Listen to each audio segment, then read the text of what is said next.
Altistoria, l'émission qui décrypte l'histoire locale de Haute-Loire. Pour chaque chronique, un invité expert d'un sujet de votre histoire locale.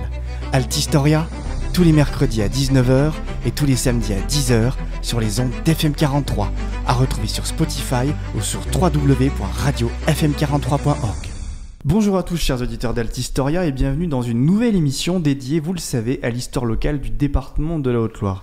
Alors on sait que l'histoire d'un territoire ne peut pas se résumer à ses frontières administratives, néanmoins, avec Altistoria on tente de répondre, de décrypter, de dépoussiérer aussi certains sujets en lien avec notre histoire locale qui fait qu'on est déjà altigérien et qu'on provient d'un certain territoire qui a une particularité, une singularité. Cette histoire de Haute-Loire, elle est composée de monuments. Aujourd'hui, nous partons dans une nouvelle émission monument, le château de Prades. Et nous sommes avec un expert, on peut le dire, du château de Prades, Pierre Benoît. Bonjour Pierre. Bonjour. Pierre, vous êtes né en 1947 dans une famille altiligérienne implantée entre Prades et Otherac. Vous êtes revenu dans le village de vos ancêtres. Installé dans la maison familiale depuis 20 ans, vous reprenez au fil des jours 50 ans de recherche généalogique accumulés dans de nombreux classeurs. Vos premiers ouvrages concernent l'histoire locale, Prades, Saint-Julien-des-Chazes, les châteaux du Haut-Allier, la bête du Gévaudan également, mais aussi l'histoire de la sorcellerie. Dernièrement, vous vous êtes penché sur les châteaux et maisons fortes de la vallée de l'Allier, de la Sauge, de la Dège. C'est d'ailleurs vos derniers ouvrages. Et vous vous êtes également penché bien sûr sur le château de Prades, puisque vous êtes originaire de Prades, vous aurez l'occasion de nous en reparler. Tout d'abord Pierre, pour situer géographiquement nos auditeurs, est-ce qu'on peut repréciser où se situe Prades en Haute-Loire ? Alors Prades, c'est un petit village situé à l'extrémité de la Haute-Loire, au pied d'un rocher de basalte et à la sortie des gorges de l'Allier. Ce village est connu pour ses productions fruitières, maraîchères, qui étaient vendues sur les marchés de Sourgues et de Langeac dans les premiers. Au siècle dernier, il était composé de plusieurs lieux dits représentés par des moulins, un sur l'Allier et deux sur la Sauge, et trois maisons, trois grosses fermes qui se situaient le long de chemin qui allait de Prades à Saint-Julien-des-Chazes. Malheureusement, toutes ces installations sont maintenant caduques, ou tout du moins des vestiges. Et le village, il existe depuis presque 2000 ans. Il appartenait au comte de Toulouse. Au comte de Toulouse jusqu'au XIVe siècle pratiquement, et dépendait de la baronnie de Mercœur. Avant, cette partie du Gévaudan, elle appartenait au Gévaudan qui a été rattaché à la Haute-Loire pour finaliser le territoire des Mercœurs. À partir de là, l'époque carolingienne, Prades fait partie de la vigerie de Chanteuge qui est répartie en 5 axes, dont un qui est Prades et qui est une sorte de regroupement de communes qui va de Vergues à la limite de Charest. Elle se situe entre la province du Jolais et du Gévaudan. Quelles sont les spécificités de ce lieu ? On se doute qu'il y en a beaucoup puisque vous vous êtes penché dessus pendant de nombreux mois, de nombreuses années de travail. Je dirais que les spécificités de Prades sont de l'ordre de 5 niveaux. Le premier, la Roche-Chervière. Là, on situe Prades à l'époque gallo-romaine, à l'époque des tribus gauloises, Volave, Gabal et Arverne. À savoir qu'entre Prades, entre le Gévaudan et le Volais, il existe une borne qu'on n'a toujours pas retrouvée, qui se situe auprès du ruisseau appelé des Rossignols, et qui s'y partageait le territoire Gabal du territoire Volave. Prades, c'est d'abord, premièrement, la Roche-Chervière. Deuxièmement, du droit écrit et coutumier. Troisièmement, l'église. Puis le fort banal. Et là, on a partagé l'histoire de Prades sur 4 éléments. La première, la Roche-Chervière. La Roche-Chervière, c'est un rocher de basalte qui était aussi appelé le rocher de César, qui était un bel observatoire pour les tribus de César, pour les centurions qui voulaient regarder si les Gabales, tribus rebelles qui se battaient avec eux, restaient de l'autre côté de l'Allier et ne traversaient pas les lieux, parce qu'il y avait un pont, dit romain, le long d'une route qui descendait du Pou, enfin un petit village sur les hauteurs, dans lesquels la Bolène, route qui allait de Lyon à Toulouse, se partageait en 3, une allant vers Chapauroux, l'autre vers Monistrol-d'Allier, et la troisième vers Prades, qui descendait le long du rocher et traversait un pont d'Iremain, dont il reste un beau vestige, qui est la pile qui se trouve en face du pont actuel. Cette partie, je dirais, gallo-romaine, était en même temps un peu surveillée, cernée, si on peut dire, par la villa gallo-romaine qui existait à Saint-Bérin et l'autre qui existait au Monteil, sur l'autre versant du côté de Saint-Julien-des-Chazes. Ce qui est le plus remarquable aussi, et qui me fait dire qu'il y avait une vie gallo-romaine dans la région, c'est qu'un naturaliste de l'époque de Diderot, qui s'appelait Hubert de la Chênaie-des-Bois, pendant son voyage en route et Basse-Auvergne, et dont il a écrit un livre, dit qu'en passant à Prades, il a rencontré des thermes gallo-romains, des piscines, qui étaient installées dans un secteur où il y avait 2 sources, dont on parlera tout à l'heure.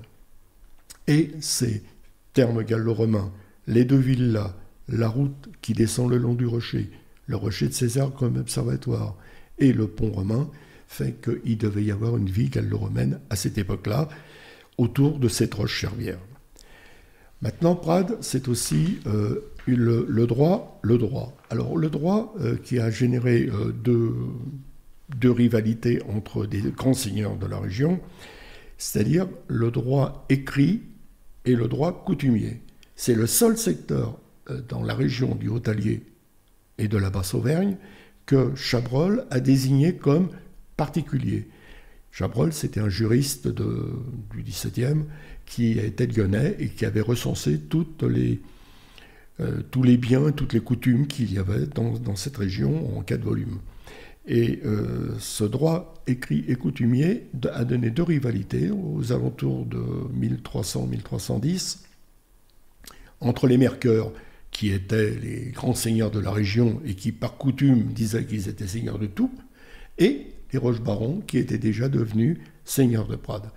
Les Rochebarons ont gagné parce qu'ils ont fait prévaloir le droit écrit à l'encontre des Mercœurs qui faisaient prévaloir le droit coutumier.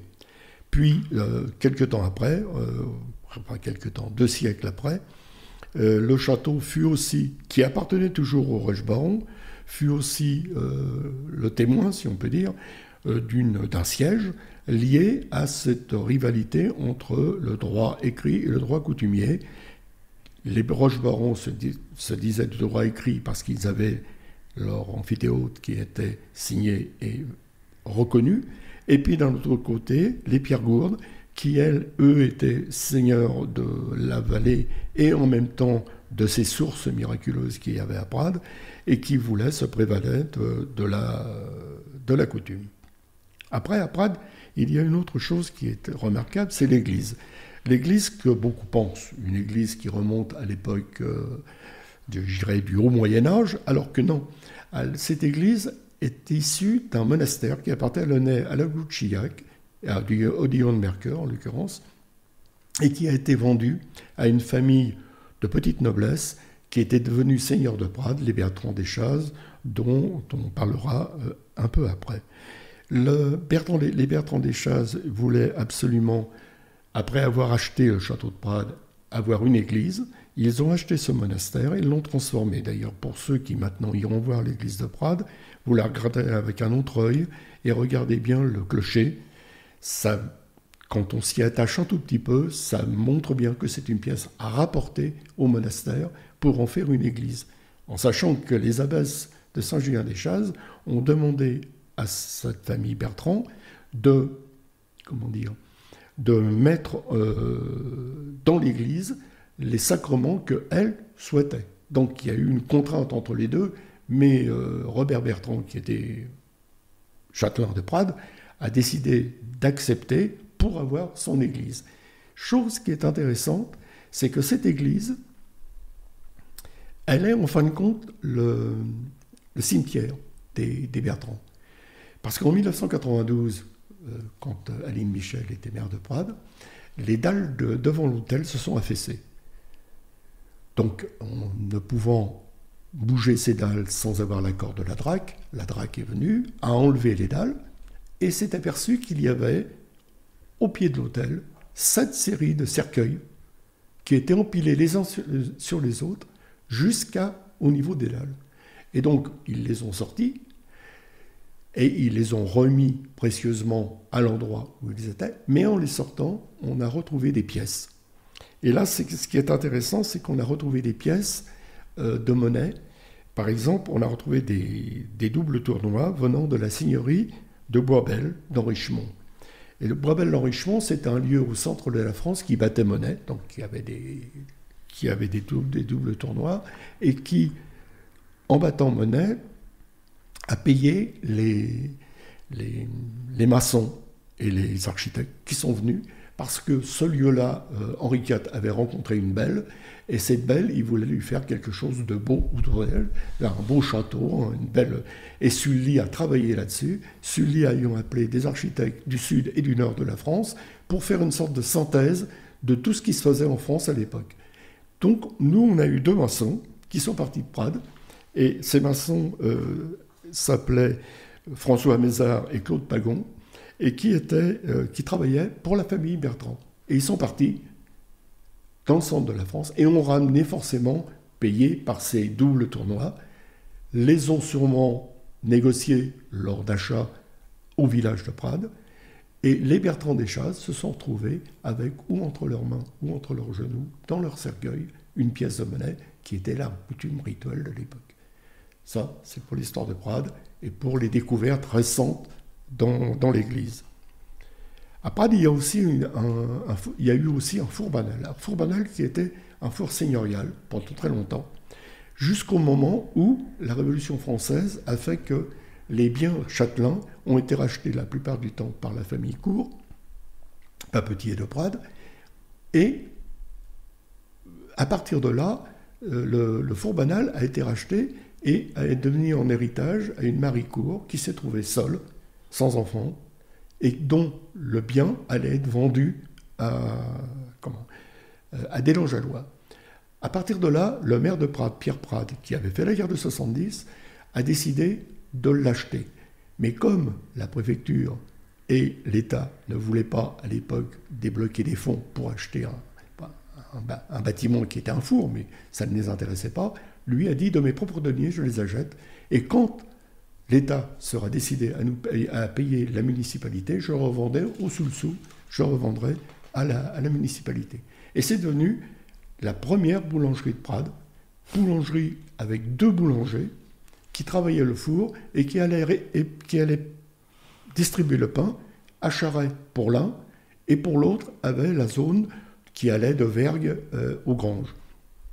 À partir de là, ce four banal est devenu, après, progressivement, un four, une boulangerie, tout simplement. Et cette boulangerie, progressivement, qui était toujours un bail loué par la mairie, a été achetée par Guy Farigoul, que beaucoup connaissent, et qui a été le premier boulanger de Prades, propriétaire, avec une boulangerie à Prades. Donc ça, c'est une autre originalité du village. Puis après, vous avez l'école laïque. Alors l'école laïque, ce qui est intéressant, c'est qu'à Prades, on a eu une école pendant pratiquement 8 ans, qui a été gérée par 2 érudits, qui n'étaient pas diplômés, mais qui étaient des érudits, et qui voulaient que les garçons ne soient pas, je dirais, pas instruits, disons. Donc, il y avait une école des garçons. Cette école des garçons, à l'époque de Pierre Prades, Pierre Prades, il avait que des filles. Donc il s'est dit, mais il n'y a pas de raison que les filles n'apprennent pas comme les garçons, je veux avoir une école des filles. Donc on a construit 2 écoles à Prades, à cette époque-là, avec l'aide du nouveau professeur, et qui lui était diplômé du Puy, qui s'appelait Victor Hilaire.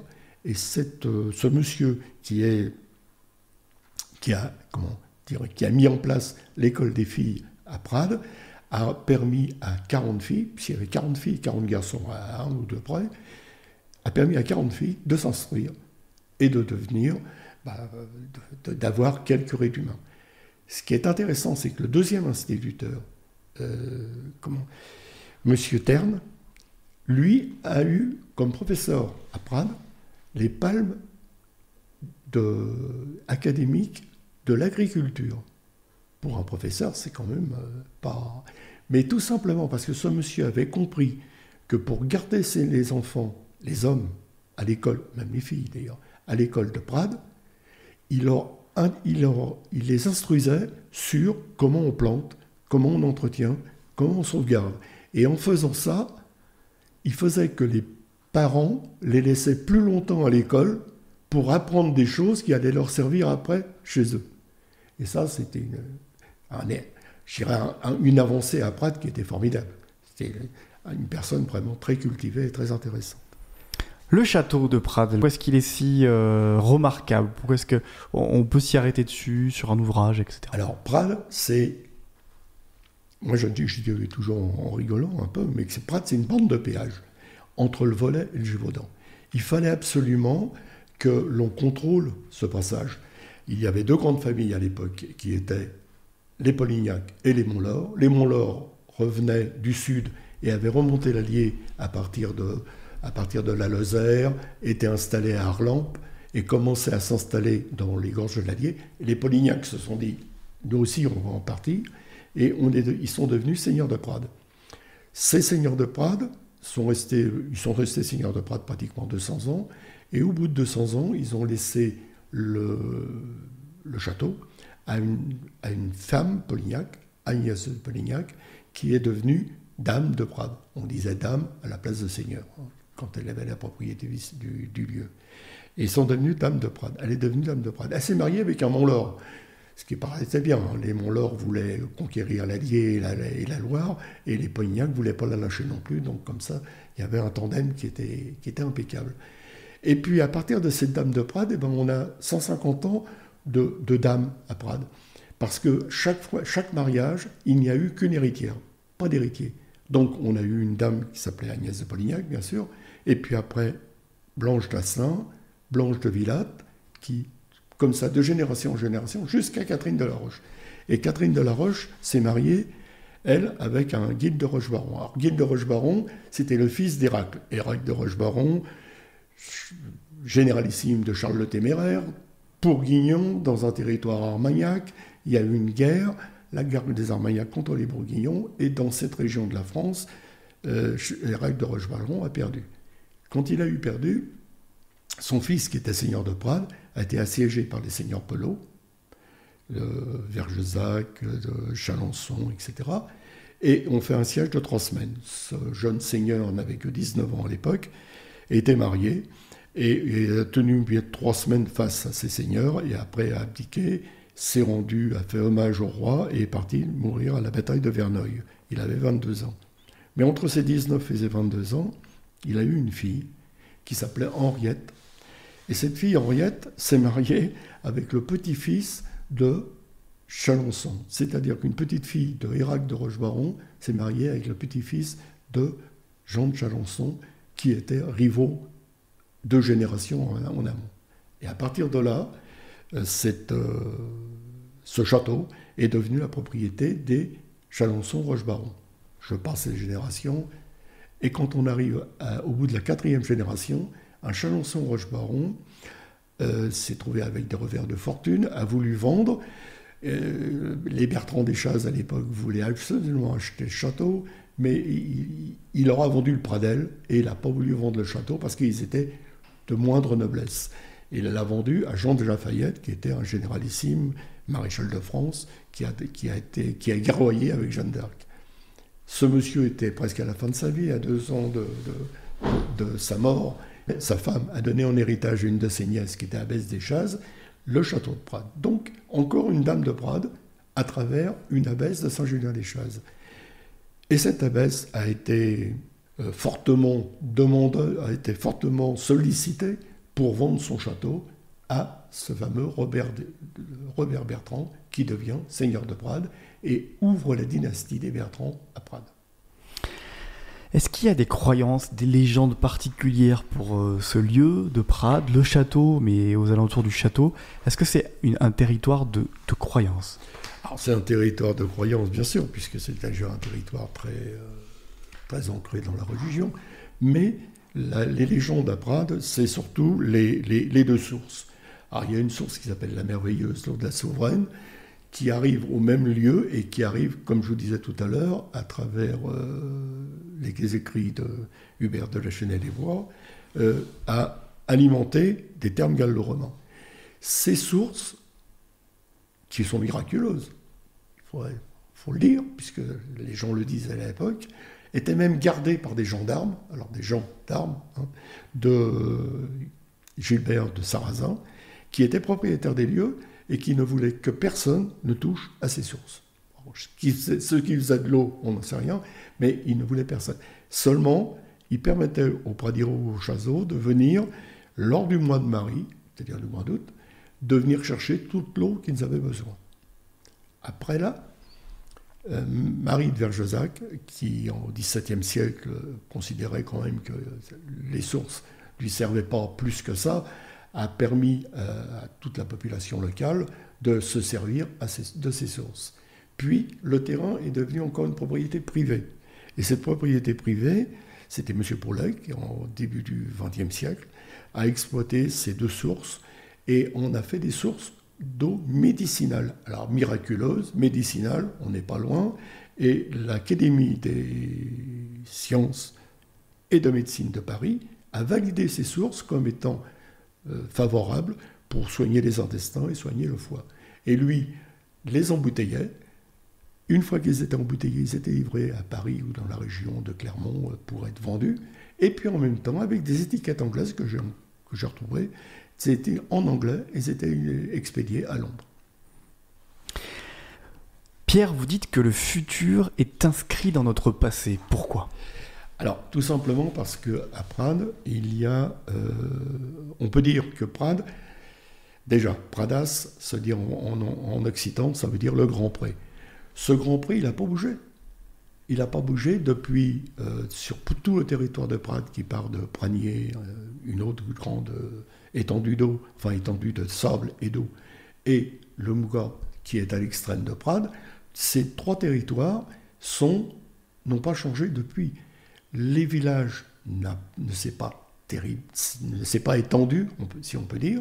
Les maisons se sont rénovées, mais en contrepartie de ça, le village est resté dans sa structure.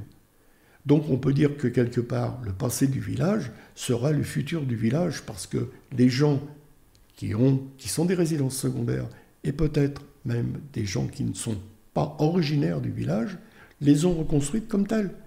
Et ils ont une contrainte au niveau des Beaux-Arts, c'est qu'autour de l'église, on ne peut pas faire ce que l'on veut des maisons. Mais tout en respectant cette contrainte, ils ont quand même respecté les maisons dans leur implantation dans le village. Donc le passé, il restera, je l'espère, le futur très longtemps. Quel est l'avenir pour l'édifice du château de Prades ? Alors l'avenir de l'édifice du château de Prades, c'est une propriété privée. Donc il y a deux solutions. Le propriétaire remet en place, tant que faire se peut, un semblant de château, avant que les murs ne s'écroulent complètement, ou par ses deniers personnels, ou par des aides de l'État et des aides patrimoniaux, pour remettre en état un lieu qui est un lieu historique à l'intérieur d'une enclave privée. Il a du potentiel touristique, ce château ? Il a du potentiel touristique, parce que Prades, déjà, par lui-même, est touristique. Et puis, en même temps, il y a quand même de nombreuses fois où on fait des visites du village. Moi-même, j'organise des visites du village pour des groupes de gens qui me contactent et qui me demandent de faire la visite du village. Alors après, je leur demande, parce que je suis très bavard, je leur demande le temps qu'ils m'accordent, mais des fois, il y en a certains qui accordent la journée, et alors là, c'est un miracle, parce que pour eux, ils découvrent un petit village qui ne prête à rien quand on arrive sur la route, et qui d'un seul coup s'aperçoivent qu'il y a une vie très très ancienne et très riche. Merci beaucoup Pierre d'avoir accepté l'invitation d'Altistoria. Je vous en prie. Avec plaisir. Un dernier mot Pierre sur le château de Prades ? Le dernier mot, c'est que j'ai écrit 2 livres sur l'histoire du château, et sur l'histoire du village de Prades, j'en ai même écrit 4, dont 2 qui s'appellent Histoire du château, tome 1, tome 2, et l'autre qui s'appelle D'une guerre à l'autre, qui reprennent la guerre de 70 et de l'arrivée de la voie ferrée jusqu'à l'érection des premiers monuments morts après 1914. Où est-ce qu'ils sont disponibles, ces ouvrages, pour nos auditeurs ? Alors, le plus près d'ici, c'est à Vals, Carrefour. Vous les trouverez. Merci beaucoup, Pierre. Voilà. Merci à vous, chers auditeurs d'Altistoria. Vous êtes de plus en plus nombreux à nous écouter. On en est très heureux. On espère qu'on vous a emmené dans le sillon, dans cette histoire particulière de cet édifice du château de Prades. Je vous donne rendez-vous à la prochaine émission Altistoria. D'ici là, portez-vous bien. À très bientôt. Altistoria, l'émission qui décrypte l'histoire locale de Haute-Loire. Pour chaque chronique, un invité expert d'un sujet de votre histoire locale.